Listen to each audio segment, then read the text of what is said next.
Hi Charlie, thanks ever so much for coming to today's session, this meeting. What we'll go through today is your 5-point presentation around the car, see what you currently do, see if there's anything we can maybe pick up on, help improve, go that forward, and then maybe at the end conclude that into what we've picked up, if that's all right. So if you want to start showing me the Q5, that'd be brilliant. Yeah, so normally when I'm doing my 5-point presentation, I actually often start at the front, sort of stood where I am now. Fantastic. Often talk to the customer just about the front end from what they can see currently. Obviously talk about the rings, quite famous as you know. Yeah, lovely. Start talking about the front end, which then kind of leads me on to where I go next. Lovely. Really. At the front, is there anything, particularly on the rings, is there anything more that you could maybe pick up on there? Or? I try and talk to the customer sometimes about the history of the brand, not bombarding them with information or anything, but just trying to give them a few sort of facts, quick fire facts, and then from there we just talk about the bits that you can see on the car, like the front bumper, the lights and things like that, which are quite an appealing thing to a customer normally. Yeah, lovely. And in terms of talking about the history, you comfortable with that? Is there any way you could pick up a bit more information on that? Yeah, through the online training that we have to do, which is quite frequent, pick a lot of the information up on that and virtual classrooms. So that's often where I get a lot of the knowledge from. Fantastic. And from a customer point of view, how do you think that might help with speaking to them? Well, if I obviously know a bit of history about the brand, or know the history about the brand, and build sort of good product knowledge on the car, it often helps the customer, and I believe in the brand, so it helps them sort of with their decision-making process if I know what I'm talking about. Yeah, perfect. Okay, yeah, that's great. That's where I'd start as well. Yeah. And then from there, where would you? So kind of slowly deviate towards the passenger side, often getting them to look down at the lines in the car. And then start talking about like the wheels. Yeah. Again, wheels are quite a big thing for a lot of customers. They often say that it doesn't make a car, it'll make or break. So I always talk about the wheels and the wheel size. And then depending on as I'm walking down with the customer, so I kind of slowly walk down as I'm talking. And then talk about some features like the privacy glass and the chrome wrap around the window frames as well. Yeah, fantastic. And doing all that for the customer, talking about things like wheels, how does that come across to the customer? How do you think that will? Again, if I'm talking to them about things that they're quite interested in, it's giving them the information they want and need, and not bombarding them with things they're not really that interested in. Brilliant. So when I'm talking about wheels and stuff, or any of the spec in the car, it's often where I've pre-qualified them beforehand. Yeah. So I'm not just giving them information that they care about. Yeah, brilliant. Okay, carry on. And as I've done that, I then often, I'll always come round from the boot. I always open the boot, so as you can see, we've got the rear parking sensors. So that'll be probably one of the first things I'll pick up to a customer and tell them about. The Q5's got a reversing camera, so again, that'll be something I'll talk to the customer about. Open the boot up, show them the inside. Again, boot space for a lot of people is important, so families and stuff. And I try and tailor it to them with families and things like that. And where would you have the customer stood at this point? Where I am now? Yeah, where you are now. When I open the boot, I'll maybe try and get them to. Sometimes people quite like to poke their head in and things like that. Maybe play around the parcel shelf. And position of the customer and you. Why do you think that's important during this process? So obviously for me, I need to make sure that where I'm stood, they're still getting a good view of the car and everything else. But also try to get them to come around with me. So rather than them leading the way, I try and take them around with me. So I'm showing them the bits that they want to see. Do you think how would the customer feel with you being open and showing them like that? Body language I think is important for a customer. If I'm sort of stood like this, it's not great for a customer. If I'm sort of interacting with them, brilliant. Perfect. That's exactly what I want to hear. Yeah, because that's like you said, that's important.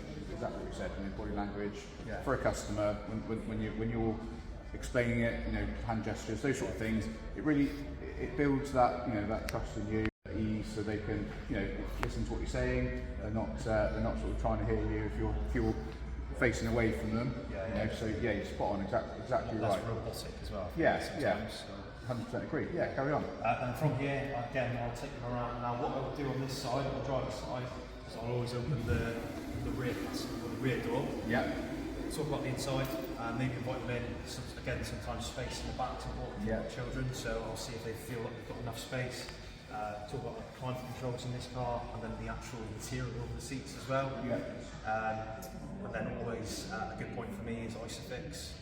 Just again, even if they're an older couple, you might have grandchildren with car seats. So again, it's just a big point, just safety wise. That's great. From there, I'll always always then invite the customer to sit inside. Lovely. And again, sitting inside, you know, important to the process for you, do you think? Oh, absolutely. So a customer's obviously going to be driving the car day in, day out, so they want to be comfortable where they're sat.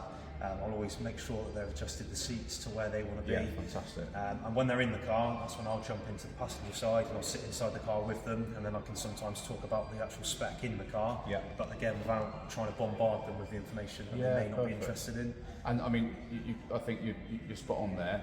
So, you know, sometimes feature dumping, you know, to a customer, I'm sure you agree, would make them feel a little bit overwhelmed. Yeah. But you know, the seat position, the mirror position, you know, why do you think that's probably, you know, one of the most important parts of this process? As I say, a customer needs to be comfortable where they're sat, and if they're not comfortable, they're probably not going to be interested in the car. So if I make them comfortable and sat where they want to be, and they think, actually, yeah, this is nice, then they're going to be more interested in actually maybe buying the car than they would if they were uncomfortable. Fantastic, lovely, well done.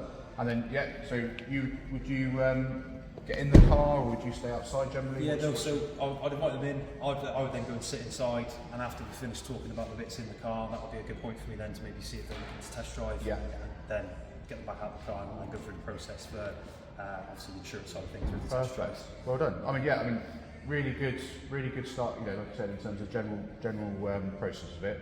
That's important, like you said, you know, body language is important, you know, some of the history things. I mean, you know, from today's session, where would you, you know, like I said, going away and picking up that sort of information, how do you think that will impact you personally in your career, you know, in your sales, in your potential further development? Well, I'm obviously working for such a big brand, I need to know about my history and things like that. So if I'm getting asked, sometimes customers are just curious on certain things and they'll ask you questions. If you don't know anything about it, it's not very good and you know, good for the customer if I'm not knowing things about the history of the brand. I mean, I'm not going to know everything, but the virtual classrooms and all the online training that we have to do is a good tool for me to pick things up. And in terms of having a good 5-point presentation on the car, directly to you, to your potential bonus, your pocket. Yeah, it's very important. I mean, if I go around to say I like to lead the customer around so I can show them things rather than them just looking at things and kind of saying, thank you. Potentially move your sales up. And so if I'm showing them, as I say, making them comfortable and things like that, it definitely does help. And then, as I say, the test drive again, part of the process. Sell cars. So.